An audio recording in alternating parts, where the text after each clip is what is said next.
नमस्कार, हमार बिहार देख रहे हैं आप। मैं हूं रश्मि श्रीवास्तव आपके साथ। बुलेटिन की शुरुआत करेंगे। कांग्रेस नेता शकील अहमद ने सियासी बम फोड़ दिया है। शकील अहमद ने पार्टी को अलग चलने की सलाह दी है। कशिश न्यूज से बातचीत में शकील अहमद खान ने कहा कि संगठन को खड़ा करने में 3 साल का वक्त काफी होता है और जब से कांग्रेस गठबंधन में गई तब से हमारा पतन शुरू हो गया। जंगल राज का बोझ कांग्रेस क्यों ढोती रहे। हालांकि उन्होंने ये भी कहा कि दलितों के उत्थान में लालू की भूमिका सबसे आगे रही है और उनसे बात की है संवाददाता प्रीतम ने।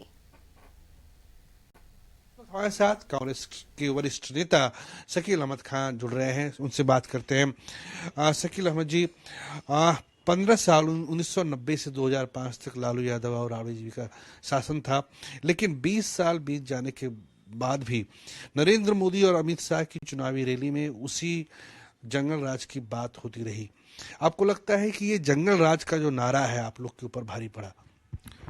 देखिए, जो जंगल राज का नारा एनडीए लगाती है या नीतीश लगाते हैं या भारतीय जनता पार्टी लगाती है, उस सुर के साथ मैं अपना सुर मिलाने को तैयार नहीं हूं, क्योंकि उसी राज्य में एम्पावरमेंट का इतना सॉलिड प्रोसेस शुरू हुआ था। वो योगदान है लालू प्रसाद जी का और मंडल कमीशन के बाद का वो समय है।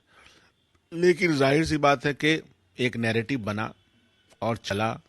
बहुत सारे ऐसे उदाहरण सामने आए जो उदाहरण ठीक नहीं थे, जिस उदाहरण का उदाहरण दे दे करके बाद के दिनों के चुनावी अभियान चलाए गए। मैं यह मानता हूं कि बिहार में और कांग्रेस पार्टी के लिए, सिर्फ मैं नहीं मानता हूं, ये मेरी अकेली आवाज है ही नहीं, ये आवाज यदा कदा बिहार के जितने भी कांग्रेस के लीडरान हैं, कनिष्ठ हैं, वरिष्ठ हैं, इस बार भी चुनाव के परिणाम के बाद जो राहुल गांधी जी और खड़गे जी के सामने बैठक हुई, जिसमें तमाम जो लोग चुनाव लड़े थे और वरिष्ठ नेता लोग थे, सब लोगों ने ये कहा कि कांग्रेस पार्टी को अकेली राह अख्तियार करनी चाहिए। ये एक ओवरवेलमिंग ओपिनियन रहा और इस ओपिनियन की वजह ये रही कि अब आहिस्ते आहिस्ते जो एमवाई समीकरण है वो भी बिखर रहा है। अगर मुस्लिम यादव भी इकट्ठे होकर के वोट करते हैं तब भी वो जो जादुई आंकड़ा है जो 45-50% के ऊपर का होना चाहिए, वो इससे पूरा नहीं हो पाता है। ये मैथमेटिकल कैलकुलेशन अगर आप कीजिएगा तो ऐसा भी होगा। प्लस यह भी देखिएगा कि मौजूदा सरकार ने इस इलेक्शन को जीतने के लिए जो जिस तरह से तंत्र का इस्तेमाल किया है, इलेक्शन कमीशन से मिल करके जिस तरह से उसने इलेक्शन के ज़माने का जो आचार संहिता के धज्जियां उड़ाई हैं और जो 10,000 रुपया दिया है, फिर एसआईआर के माध्यम से जो डिलीशन और एडिशन हुआ, ये सारे काम किया है इसमें। लेकिन बहरहाल यह बात भी सही है कि हमने अनाउंस कर दिया साहनी को डिप्टी सीएम का, जबकि उनका कोई वजूद ही नहीं रहा। इस सेंस में कि पहले वजूद तो तब बनता है, मैं व्यक्तिगत वजूद की बात नहीं करता हूं, जब आपको टिकट दिया जाए, आप न जीते, आपके लोग चले गए, आप खुद भी चुनाव नहीं लड़ रहे हैं, तो ये किस तरह की बात है? तो एक वो चूक थी बहुत बड़ी, उसको मानना चाहिए। हमसे बात करने के लिए बहुत बहुत शुक्रिया। धन्यवाद। तो ये हमारे साथ कांग्रेस के वरिष्ठ नेता शकील अहमद खान थे। कैमरा पर्सन राकेश रोशन के साथ प्रीतम कुमार, कशिश न्यूज, पटना।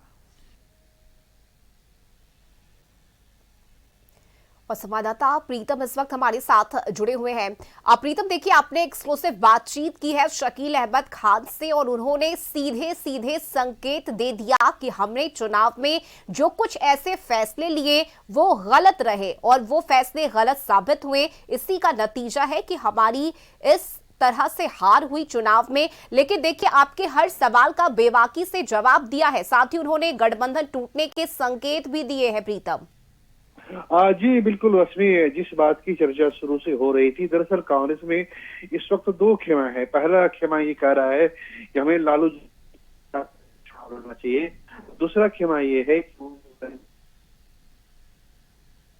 15 साल की लालू राबड़ी शासन काल में जो दाग लगे थे, उस दाग के साथ कांग्रेस को नहीं चलना चाहिए, कांग्रेस को अकेले चुनाव लड़ना चाहिए, ताकि जो भी हो, जीत हो हार हो, कांग्रेस को पता चल पाए कि उसकी बिहार में सियासी हैसियत क्या है। जिस तरह से कांग्रेस की करारी हार हुई है और चुनाव के दौरान लालू राबड़ी शासनकाल की चर्चा की गई है प्रधानमंत्री के द्वारा, गृह मंत्री के द्वारा, उससे कहीं न कहीं जो मतदाता थे उनके मन में भी ये इस बात की आशंका थी कि कहीं न कहीं कि फिर से दोबारा लालू राबड़ी शासन का रिपीटेशन ना हो जाए और उसका नुकसान चुनाव में जाहिर तौर से लालू के साथ साथ दूसरी पार्टियों को भी उठाना पड़ा है। तो चूंकि शकील अहमद खान खुद अपने क्षेत्र में चुनाव हार गए, कदवा से चुनाव हार गए, जहां पे लगभग 45% की मुस्लिम आबादी है, तो अब उनको लग रहा है कि चूंकि वहां पे सीमांचल के इलाकों में एमआईएम की घुसपैठ तेजी से हुई है, उसकी पैठ तेजी से बढ़ी है, तो लिहाजा अब कांग्रेस में इस तरह की डिमांड हो रही है कि अभी 2029 में लोकसभा का चुनाव होना है, उससे पहले 3 साल का वक्त है, 2026, 27, 28, 29, ये 3 साल का वक्त है उसके पास चुनाव की तैयारियों का, ताकि वो अपने स्तर से संगठन को मजबूत करे और जाए। लेकिन फैसला राहुल गांधी को करना है और राष्ट्रीय अध्यक्ष मल्लिकार्जुन खड़गे को करना है, क्योंकि केवल विधानसभा की चुनाव ही नहीं है बल्कि लोकसभा की चुनाव में है। लेकिन देर से ही कांग्रेस के अंदर से ये आवाज उठनी शुरू हुई है। अब पार्टी को निर्णय लेना है वो लालू के साथ पार्टी रहती है या फिर वो अपनी अलग राह अख्तियार करती है। चलिए ठीक है, बिल्कुल प्रीतम, और इस बयान का कितना असर गठबंधन पर पड़ता है ये भी देखना महत्वपूर्ण होगा। बहुत शुक्रिया आपका इन तमाम जानकारी के लिए।